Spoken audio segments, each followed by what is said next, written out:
Now, Saturday night was supposed to be a big night in Nigeria's electoral calendar.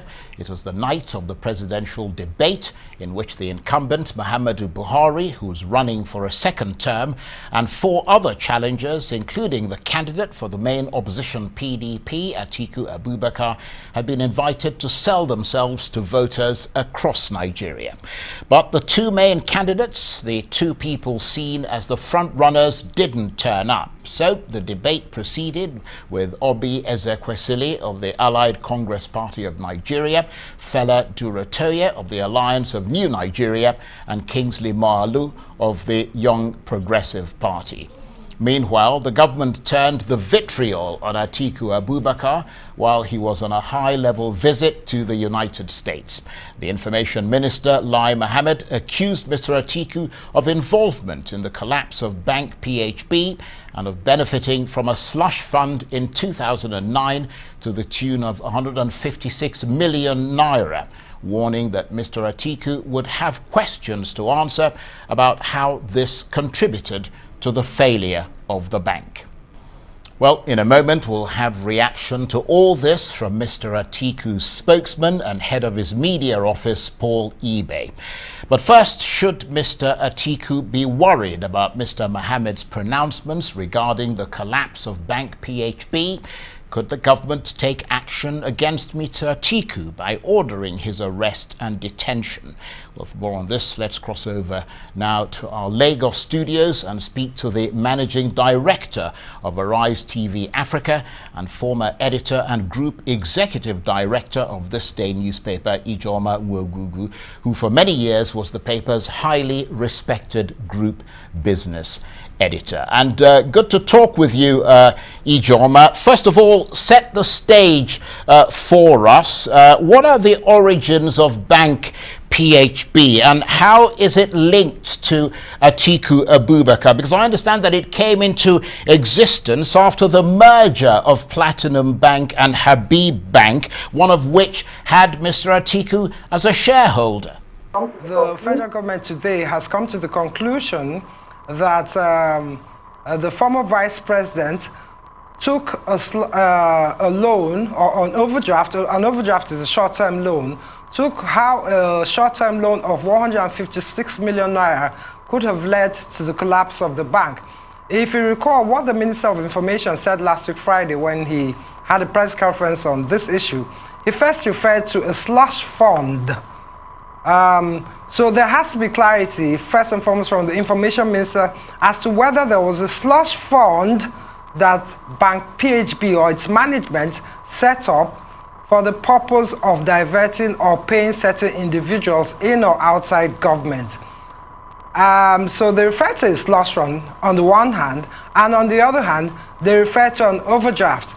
If it's a slush fund, that's another kettle of fish altogether. But if on the other hand they said Atiku-Abubakar's company benefited to the tune of 156 million naira by way of overdraft, I don't see how that constitutes a criminal offense in any shape or form.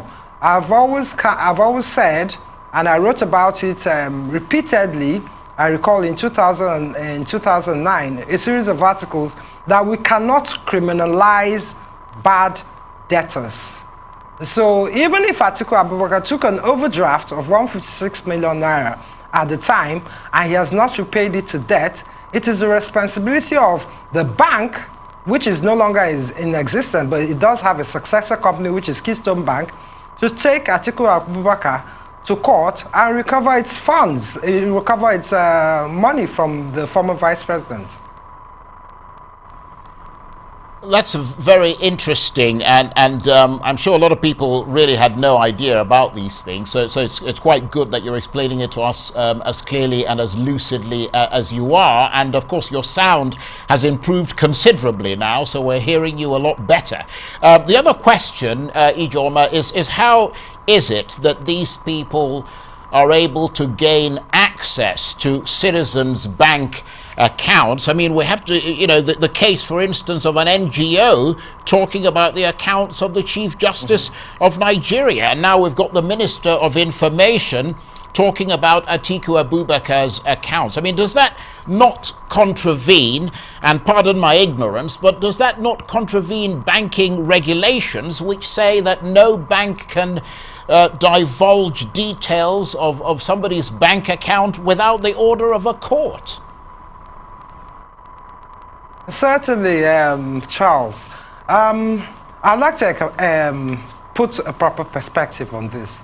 If you recall, in June or is it July last year, President Muhammadu Buhari issued the Presidential Executive Order 6, which permits the law enforcement agencies to seize or freeze the assets of individuals, even where these assets are found in bank accounts, like in case of monies found in bank accounts. However, some lawyers went to court challenging the executive order, saying it was in contravention of the Nigerian Constitution. The court in October validated the executive order of the president. However, it made it very clear that the law enforcement agencies cannot on their own order for the freezing of any individual or company's account without the order of the court. In the same vein, this can be applicable to the disclosure of people's or customers' bank information. If an individual or if my account details are disclosed by my bank today to any person, a third party, without my permission and without the order of the court, I will definitely sue the living daylights of my bank. However, we must be clear. There are 4 instances where a bank may be compelled to divulge the information of its customers. One, the first instance is where the law requires it to do so. Take, for instance, when there's a court case, when the court, like I said, if the court orders the bank to disclose the account details of its customers.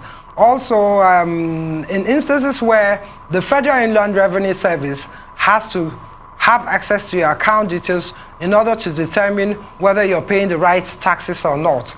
In some instances where a company is also being liquidated, the account details of a customer, in this case a corporate body, might have to be disclosed to the Corporate Affairs Commission. Also, in instances where there are spurious transactions that are going through an account, the Anti-Money Laundering Act requires banks to disclose those details to either the Economic and Financial Crimes Commission or the Nigeria Financial Intelligence Unit. Another instance where a bank may disclose a customer's details relates to when it is in the interest of the bank to do so. This pertains to when the bank takes a customer to court because he has become a bad debtor. So he might have to reveal the details of the customer to the court. Also, when it's also in the public interest, a bank can disclose a customer's details to the law enforcement authorities when the bank suspects that the monies passing through accounts are being used for terrorism activities. And of course, the final instance when a bank can disclose details is when the customer gives the bank the permission to do so. Okay, I have to say that is hugely enlightening. Ijeoma, thank you very much indeed. Ijeoma Nwogwugwu is, of course, the Managing Director of Arise TV Africa and former editor and group executive director of This Day newspaper, who for many years was the paper's highly respected group business editor. Thank you very much indeed.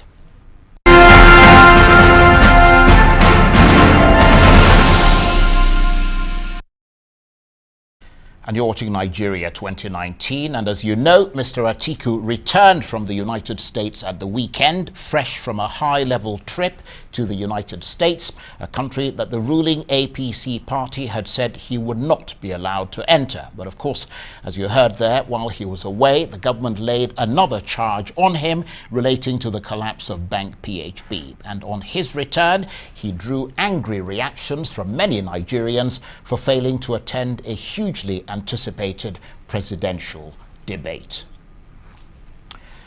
Well, to help us understand what is going on from the perspective of Atiku Abubakar himself, I'm joined now in the studio by Mr. Atiku's spokesman and head of his media office, Mr. Paul Ibe. Thank you very much indeed for coming in. It's my pleasure. And for sitting there patiently and listening to us set the stage for all this. Now, the government, as you heard there, has challenged Mr. Atiku to explain his involvement in the alleged slush funds or overdraft or whatever that led to the collapse of Bank PHB. What is Mr. Atiku's response to that?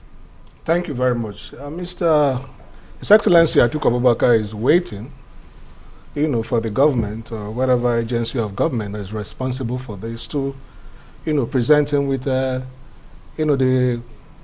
posers, the questions that he needs to provide answers to. And until that is done, he will not, readily have there must be, what we had was over the media, and I want to believe that that's not how governance, investigation is conducted. So there must be a process of communicating, that to, Atiku Abubakar, and he's waiting for that. So what do you think was behind Mr. Mohammed, the information minister, going on television rather than following a process of an enforcement agency, the police or an investigative body or something, serving Mr. Atiku with notice and expecting him to respond to whatever notice they've served on him? Well, we are still trying to, have a sense of how the information minister and culture minister will, be all rolled in one, the police, the AFCC, the judiciary, and all of that. But all of that nonsense is all politics. The APC government wanted to change the narratives. They didn't want Nigerians talking about Atiku's visit to the US and the benefits that will accrue, from that visit. That was why they, did what they did. A needless distraction. Right. Yes, because the question I'd ask is, when did they discover this? Was it after he had traveled to the US or before he had traveled? And I mean, Nigerians need to understand. I think we will obviously talk about that trip to the US, and we'll have a chance to discuss the ramifications of it. But nevertheless, the government has said that Mr. Atiku must explain his role and has a case to answer. Do you fear that the government might take some sort of action against Mr. Atiku? We are aware, and the statement by His Excellency President Olusegun Obasanjo confirms the information that we have, that there are plans by this government as part of, their strategy for 2019, taking into cognizance the fact that, they've largely run a failed government that has enthroned poverty, hopelessness. 21 million people are unemployed, 90 million in the extreme poverty, trap. The killings are continuing unabated. They know they are going to fail in the election. So what have they done? They have designed a number of things, and that includes the arrest of top leaders of the opposition. That also included with what is happening to the Justice Minister.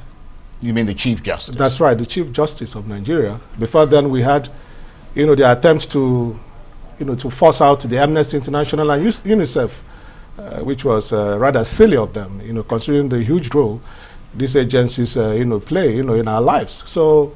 And of course, they clamp down on the media. So the next stage of it is the arrest of a top, opposition leaders like Atiku Abubakar. That information is at our disposal. We have that. Well, the point, of course, is that whether there is a political motivation, a sleight of hand taking place here.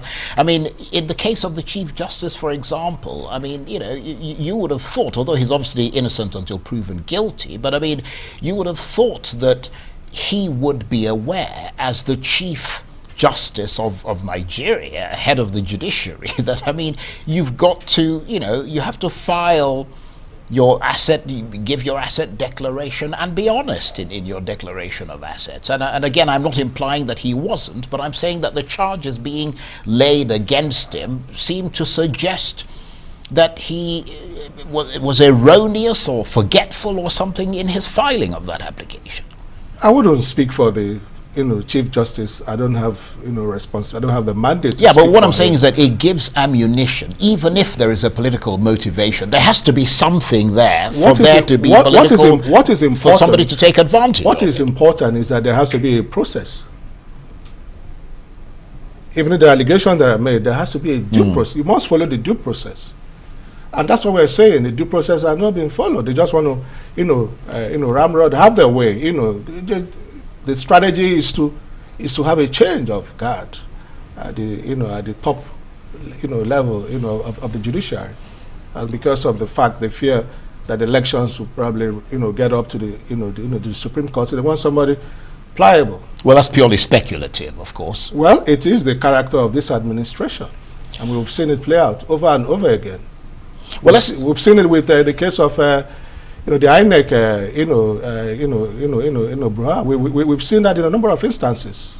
Right. But let's get back to your candidate, Atiku Abubakar. Are you quite clear in your mind that Mr. Atiku had nothing to do with the alleged issues that led to the collapse of Bank PHB, and that there is no evidence that you are aware of that could link him to that?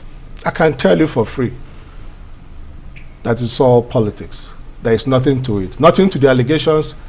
I can say, here, that indeed, His Excellency Atiku Abubakar actually lost billions of money in the collapse of Bank PHB. About 3 billion, or thereabout. Didn't benefit from any slush funds. Didn't benefit from what they are, speculating that he did. And he's waiting for them to come and lay their allegations, and he will respond. Well, I mean, if what you're saying is accurate, clearly 3 billion naira is a far cry from 156 million naira. But so you say that Mr. Atiku has no skeletons of any sort in his cupboard. Your opponents, the APC and the Buhari administration, say he doesn't just have skeletons, he's got an entire cemetery in his cupboard. Which do we believe as the Nigerian people? Well, we have to believe about the cemetery that has become the APC, administration led by, President Muhammad Buhari.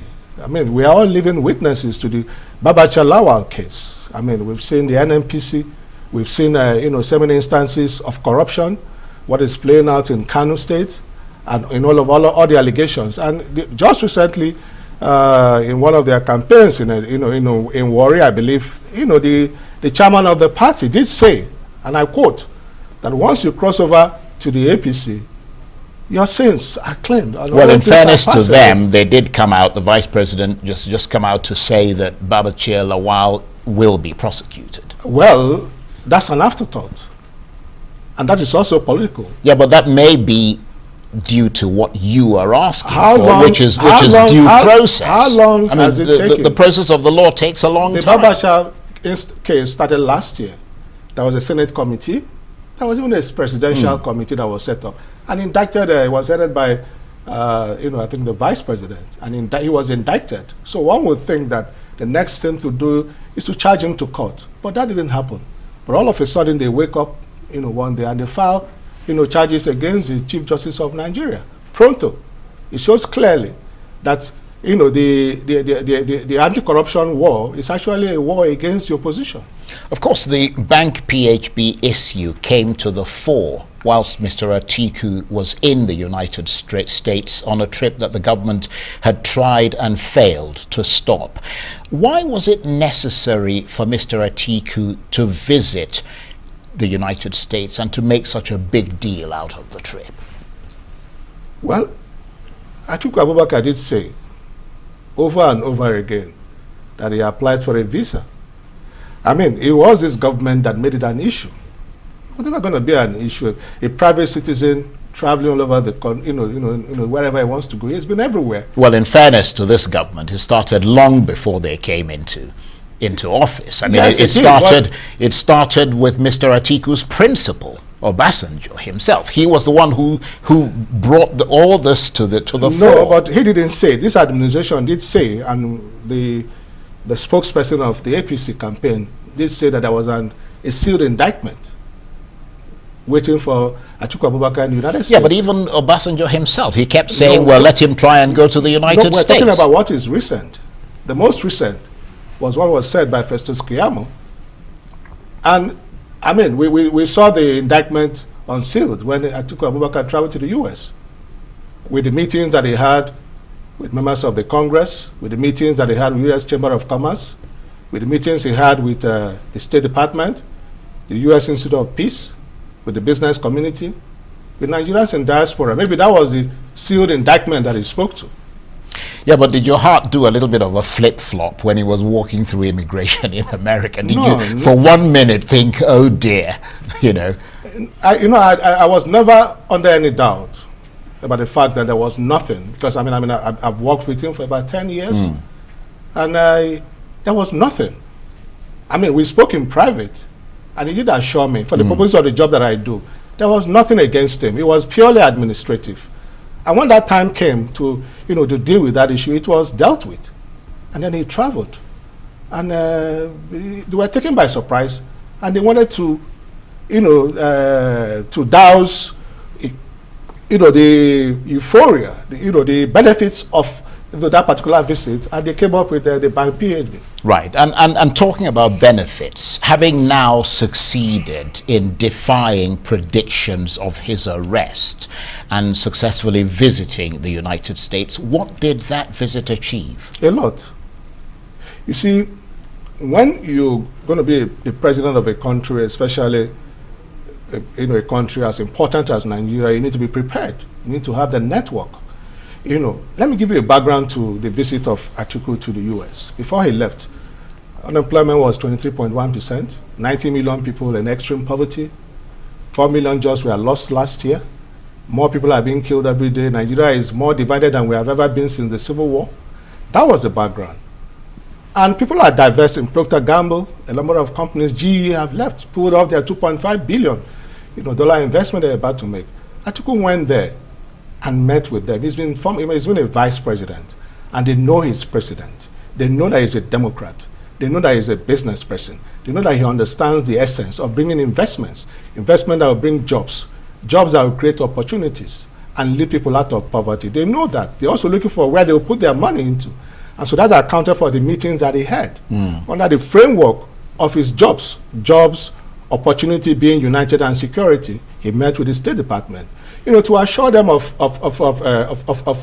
the friendship of Nigeria when he becomes president.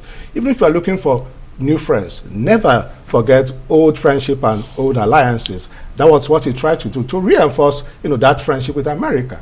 He also tried to meet with the investors and to tell them that Nigeria is open for business, and your businesses will be protected, under the law of Nigeria, when I become a president. He also met with Nigerians in diaspora and to give them an insight into his plan, to get Nigeria working again. He did all of that. And at the end of the day, they are left flat-footed. What was their response? Bank PHB. Don't forget, the same Bank PHB is Keystone Bank. And you only need to use your teeth to count your tongue to know why they are doing what they are doing. And are America's policy makers and policy influencers now inclining towards Atiku and less towards Mr. Buhari as a result of Mr. Atiku's visit to Washington, or is that difficult to predict? America will align with a Democrat. America will align with somebody with a passion for investment. America is dependent. As big as the economy of America is dependent on investment, on giving opportunities to people. And if America is able to make, on the leadership of the United States, able to make that determination, it's very clear where the pendulum will swing. Of course, it will swing to to Atiku Abubakar. Well, you would say that, wouldn't you? Well, his antecedents, speak, for him. He's a business person. He's a Democrat. He has put his life on the line. He's done far much more than many people, than any of the people in this administration, for democracy. Well, it's interesting that you say all that. He was riding this sort of wave of success as he went to America and returned to Nigeria, and then turned up for a presidential debate and left. I mean, that happened on Saturday. Mr. Atiku pulled out at the last minute after he had already turned up and was, I understand, waiting to be announced onto the stage. I mean, why did he leave the venue? The party, when I mean the party, the PDP, had an understanding with the organizers of the debate. And they were very clear about it. And they gave a condition for Atiku to be at the debate. The incumbent must be at the debate. This election is a referendum on Muhammadu Buhari and his failed policies. He has to be there. Atiku cannot be debating in isolation. The president, who is the incumbent, needs to be there to be able to have a debate.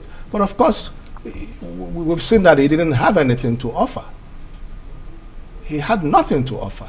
Well, in fairness to the presidency and the APC lot, the point is that, first of all, I mean, just talking about the fact that Mr. Atiku essentially walked out, there were 3 other presidential candidates who were present. I mean, to assume that the only person worthy of engaging in a debate is the incumbent president, and that really it was between he and Atiku, comes across as the height of spectacular arrogance, and many people felt, I mean, insulted by it. Atiku-Abubakar did apologize to both, his co-debaters, the 3 of them. He did apologize to the moderator and to Nigerians. What is important is that Buhari, as president of the Federal Republic of Nigeria, needed to be at that debate. Yeah, but why? It was a principled position that he took. I understand that. Yes. I understand that. Yes. But Mr. Atiku would have garnered considerable moral high ground for himself if he had, because the way it looked was like it was a slight on Nigerians who were waiting to hear from him. He didn't think the Nigerians were important enough for him to, because, I mean, look, Mr. Atiku has a plan for Nigeria, and so do the 3 other candidates. Nigerians wanted to hear that plan and were denied the opportunity to do so. To that extent, you lost the moral high ground you could have retained by showing off your candidate as being respectful of the Nigerian people and coming as a servant of the people to present his credentials to the people he's hoping to serve. Do you understand that? Perhaps I need to stress that he took a principled position. There was an understanding between the organizers of the debate and the PDP, Presidential Council. And that was one condition they gave, that President Muhammadu Buhari needed to be at that debate. However, Atiku still has other opportunities. I mean, he's been engaging, with Nigerians, across the length and breadth. Last week, Wednesday, he was in Lagos, to engage with the business community. As we speak, he's in Taraba. So basically, he was looking down on the other 3 No, he wasn't. Candidates. That wasn't the issue. They simply weren't good enough. That wasn't the issue. That wasn't the issue. He was trying to abide by the understanding that his party had with the organizers of the debate, that President Muhammadu Buhari needed to be available for that debate. Look, if you are going for a job interview, you don't go there and say, the other main applicant for the job didn't turn up and therefore I'm leaving. Mr. Atiku is applying for a job. The Nigerians are the employers. You turn up there, you don't come in and say, oh, the other guy didn't turn up and therefore I leave. You take advantage of their absence to present your qualifications and plans about how you are going to execute the job. So in many ways, it's actually an advantage for you and suggests a lack of proper judgment on Mr. Atiku's part, on the part of his deputies and his advisors, such as yourself. Like I said, there are other opportunities. Mr. Atiku-Abubakar has been engaged with critical stakeholders. He's done that with the women, he's done that with the youth, he's done that with the business community. He continues to engage with them, to give them an insight into why, his plans to get Nigeria to work again. I mean, we've seen the last 4 years of this administration has been a failed one in every ramification. This country has never been this divided. I mean, if we don't have a country, if you're not united around shared value, as Atiku-Abubakar is trying to bring, somebody who truly embodies, the essence of what the Nigerian that we all aspire to be, a detribalized person, somebody who is very good at bringing people, around the table to have a discussion and have a resolution on those issues. Somebody who has a knack for bringing talent to putting people together. That's what we'll be talking about, going forward, in this country. Not a bigot, not an, not somebody that denies people, opportunities and speak to 97% versus 5%. That's not the kind of president that we're looking for. Nigeria is in an emergency situation, and we need somebody who is fit, who is strong, who is able, who has a competence, who has the business acumen, who will see, running governance as a business, who will deliver dividends, to shareholders, Nigerians, and profit to investors who are coming, who will create enabling environment for people to, to have opportunity, give education, because make no mistake about it, the future belongs to the young people, and that future is education. And after 16 years of a PDP government, and 3.5 years of an APC government, the PDP suddenly woke up and realized that Nigeria needs education, that the youth who've been ignored for decades suddenly need to have attention paid to them. Mr. Atiku was vice president of this country for 8 years. He presided over, to some extent, the economy of this country and so many of the aspects of this country. And yet this country voted the PDP out in 2015. And now you're telling us after 3.5 years that you've got a magic wand from Harry Potter or whoever it is you've got it from, and you're going to walk in, wave that magic wand, and all Nigeria's problems are going to disappear. When he was the vice president, 1999-2007, I recall he hosted a summit, with governors of the North. And there was one subject in that summit. It was education, how they can be able to give, education to, to the people as a way of, minimizing, the itinerant, young men and women all over the place.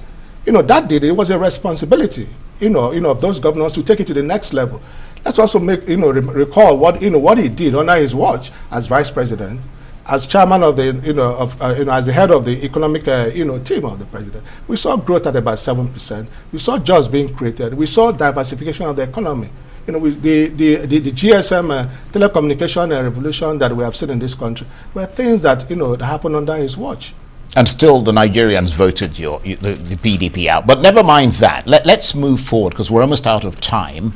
What would Mr. Atiku do? What would be the first thing, what would he consider his overriding priority if he got elected as president? What would be the first thing that he would do getting into office?